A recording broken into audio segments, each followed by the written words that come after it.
Transaction ಕೊಟ್ಟರೆ ಇನ್ನೂ ಚೆನ್ನಾಗಿ ಬರುತ್ತೆ. ಅದು ಹೆಂಗೆ ಮಾಡೋದಪ್ಪ ಅಂತ ಹೇಳಿದ್ರೆ ಅಲ್ಲೇ ನೋಡಿ, ಆ ವಿಡಿಯೋ ಗ್ಯಾಪಲ್ಲಿ ನೋಡಿ, ಈ ವಿಡಿಯೋದ ಗ್ಯಾಪಲ್ಲಿ ಒಂದು ಪ್ಲಸ್ ಸಿಂಬಲ್ ಇದೆ ನೋಡಿ, ನಿಮಗೆ ತುಂಬ ಈಸಿ ಇದೆ. ಅದು ಪ್ಲಸ್ ಸಿಂಬಲ್ನ ಕ್ಲಿಕ್ ಮಾಡಿದ್ರೆ ತುಂಬ ಆಪ್ಷನ್ಗಳಿದೆ. ಇಲ್ಲಿ ಬ್ಲ್ಯಾಕ್ ಆಗು ಮಾಡ್ಕೋಬೋದು, ನಿಮಗೆ ಬ್ಲ್ಯಾಕ್ ಆಗು ಟ್ರಾನ್ಸಾಕ್ಷನ್ ಆಗುತ್ತೆ, ಆಮೇಲೆ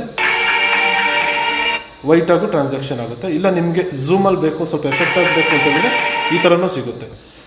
ಇದೇ ಎಲ್ಲದಕ್ಕೂ ಎಲ್ಲ ಟ್ರಾನ್ಸಾಕ್ಷನ್ ಇದೇ ಇರಲಿ ಅಂತ ಹೇಳಿದ್ರೆ ರೈಟ್ ಬಟನ್ ಕ್ಲಿಕ್ ಮಾಡಿ ರೈಟ್ ಕ್ಲಿಕ್ ಮಾಡಿ, ಆಮೇಲೆ ಫಸ್ಟ್ ಮತ್ತು ಲಾಸ್ಟಿಗೆ ಬಿಟ್ಟು ಅದು ಕೂತ್ಕೊಳ್ಳುತ್ತೆ. ಈಗ ಫಸ್ಟಿಗೆ ನಿಮಗೆ ಬೇಕು ಅಂತ ಹೇಳಿದ್ರೆ ಫಸ್ಟ್ ಈಗ ನಮಗೆ ವಿಡಿಯೋ ಓಪನ್ ಆಗಿದ ತಕ್ಷಣ ವಿಡಿಯೋ ಬಂದರೆ ಚೆನ್ನಾಗಿರಲ್ಲ, ಸ್ಲೋ ಆಗಿ ಬ್ಲ್ಯಾಕಿಂದ ಒಂದು ಆ ವಿಡಿಯೋ ಬಂದರೆ ಬ್ಲ್ಯಾಕ್ ಇದರಿಂದ ಆ ವಿಡಿಯೋ ಬಂದರೆ ತೋರಿಸ್ತೀನಿ ನೋಡಿ.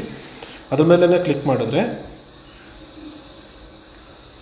ಈಗ ಬ್ಲ್ಯಾಕಿಂದ ನೋಡಿ, ಬ್ಲ್ಯಾಕಿಂದ ಈ ಥರ ಬ್ಲ್ಯಾಕಿಂದ ಆ ವಿಡಿಯೋನ ಒಂದು ಓಪನ್ ಆದರೆ ಅದು ಇನ್ನೂ ತುಂಬ ಚೆನ್ನಾಗಿರುತ್ತೆ. ಆಯಿತು, ಇಷ್ಟು ಕೂರಿಸಿದ್ದೀನಿ. ಜಸ್ಟ್ ಇವತ್ತಿಂದು ವೀಡಿಯೋದಲ್ಲಿ ಈ ಬೇಸಿಕ್ ಆಗಿರೋದನ್ನ ಸಾಂಗ್ ಹೆಂಗೆ ಕೂರಿಸ್ಬೇಕು, ಆ ಕ್ಲಿಪ್ಸ್ನ ಹೆಂಗೆ ಕೂರಿಸ್ಬೇಕು ಅಂತ ಹೇಳಿದ್ದೀನಿ. ವಿಡಿಯೋ ಮೂವ್ ಆಗೋ ರೀತಿಲಿ ಹೆಂಗೆ ಆ ಥರನೂ ಕೂರಿಸ್ಬೋದು ನೀವು ಬೇಕಾದರೆ. ಅದನ್ನು ಬೇಕಾದ್ರೆ ಈಗ ಹೇಳ್ಕೊಡ್ತೀನಿ ನಾನು ಹೆಂಗೆ ಅಂತ ಹೇಳಿದ್ರೆ, ನಿಮ್ಗೆ ಇದರಲ್ಲಿ ಒಂದು ಆಪ್ಷನ್ ಇದೆ. ಜಸ್ಟ್ ನೋಡಿ, ಇದು ಮೂವ್ ಆಗ್ತಾಯಿದೆ ವಿಡಿಯೋ, ಇದು ಆ್ಯಕ್ಚುಲಾಗಿ ಹಿಂಗೆ ಮೂವ್ಮೆಂಟ್ ಆಗ್ತಾಯಿದೆ ಹಿಂಗೆ.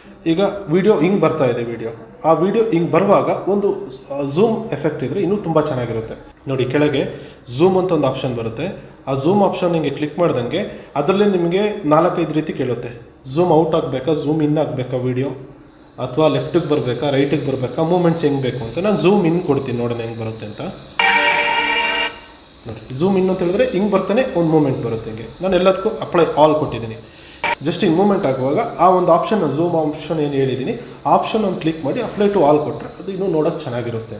ಈಗ ನೀವು ಶೂಟ್ ಮಾಡಿದ್ದೀರಾ, ಆ ವಿಡಿಯೋಕ್ಕೆ ಒಂದು ಹೆಸರು ಹಾಕ್ಬೇಕು, ನಾವು ಕೆಳಗೆ ಒಂದು ವಾಟರ್ ಮಾರ್ಕ್ ಹಾಕಬೇಕು. ಈಗ ಉದಾಹರಣೆಗೆ ನಾನು ಅಭಿ ವ್ಲಾಗ್ಸ್ ಅಂತ ಹೇಳ್ಬಿಟ್ಟು ನಾನು ಹಾಕಬೇಕು ಅಂತ ಹೇಳಿದ್ರೆ ನಿಮ್ಗೆ ನಾನು ಹೇಳಿದೆ